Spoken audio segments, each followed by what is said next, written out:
నమస్కారం, ఈగలై ఛానల్కి స్వాగతం.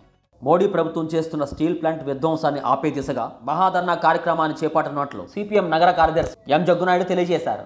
ఎంపీ భరత్ గారు, గోదావరి ఎమ్మెల్యే మల్లా శ్రీనివాసరావు గారు, బీజేపీ మంత్రులు అందరూ పాల్గొని చెప్పి ప్రకటించింది స్టీల్ ప్లాంట్ ను అమ్మోం 45 రోజుల్లో మోడీ ప్రభుత్వంతో మాట్లాడి దీన్ని ముందుకు తీసుకెళ్తామని చెప్పి హామీ ఇచ్చారు.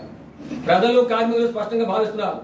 చంద్రబాబు గారు, పవన్ కళ్యాణ్ గారు పూనుకుంటే, కేంద్రాన్ని నిలదీస్తే స్టీల్ ప్లాంట్ అమ్మకం ఆగిపోతుంది, ఖచ్చితంగా అభివృద్ధి బాటలో పడుతుంది అటువంటి అవకాశాలు మనకు ఉన్నాయని చెప్పేది ప్రధానికి విశ్వాసం ఉన్నారు.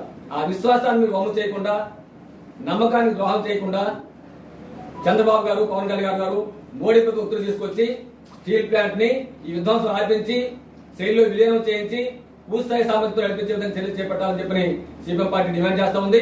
స్టీల్ ప్లాంట్ అమ్మకాన్ని ఆపకపోతే, శైలిలో విలీనం చేయకపోతే ఖచ్చితంగా భవిష్యత్తులో కూడా ఉద్యమాలు గుర్తు చేస్తామని చెప్పని ఈ ద్వారా తెలియజేస్తున్నాం.